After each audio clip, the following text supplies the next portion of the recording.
Plusieurs études canadiennes rapportent que les élèves qui avaient été exposés à des scènes de violence à la télé étaient ceux qui affichaient un comportement plus antisocial.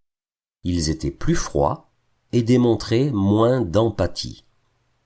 Alors, pensez-vous que la télévision nourrit la violence?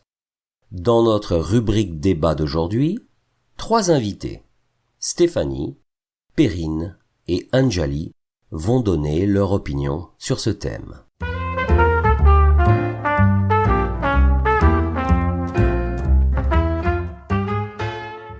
Bonjour, je m'appelle Stéphanie. Oui, je crois que la télévision nourrit la violence. À force d'être constamment exposé à la violence, aussi bien verbale que physique, on la tolère, on la banalise. Et donc, un modèle de comportement agressif encourage l'adoption d'un modèle de comportement agressif dans la vie réelle. Bonjour, je m'appelle Perrine et je pense que la télévision participe à la diffusion de la violence. Les informations transmises par les médias, comme au journal télévisé à une heure de grande écoute, la banalisent. Ces faits divers qui nous parlent d'assassinats, de disparitions, d'accidents mortels. Ces images de guerre auxquelles nous sommes confrontés illustrent la violence et ce, de manière récurrente, je trouve.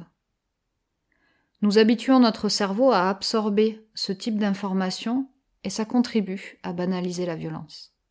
Bonjour, je m'appelle Anjali. Oui, je pense que la télé nourrit la violence. De nos jours, la télévision est omniprésente dans la plupart des foyers occidentaux. Les jeunes en particulier passent des heures à la regarder. Et les images diffusées sont de plus en plus violentes.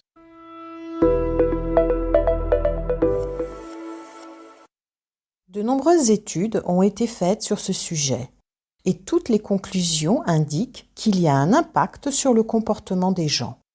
Par exemple, les enfants répètent par imitation sans comprendre et en cela, la violence ou être violent peut devenir normal pour eux.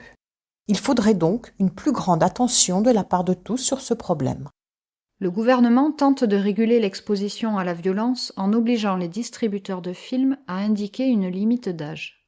Certains films sont interdits soit aux moins de 10 ans, ou 12 ans, 16 ans ou 18 ans, en fonction de la violence des images présentes à l'intérieur du film.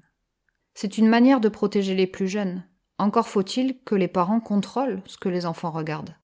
Je pense aussi que si la télévision n'est pas contrôlée, elle peut avoir des conséquences néfastes sur les jeunes en particulier.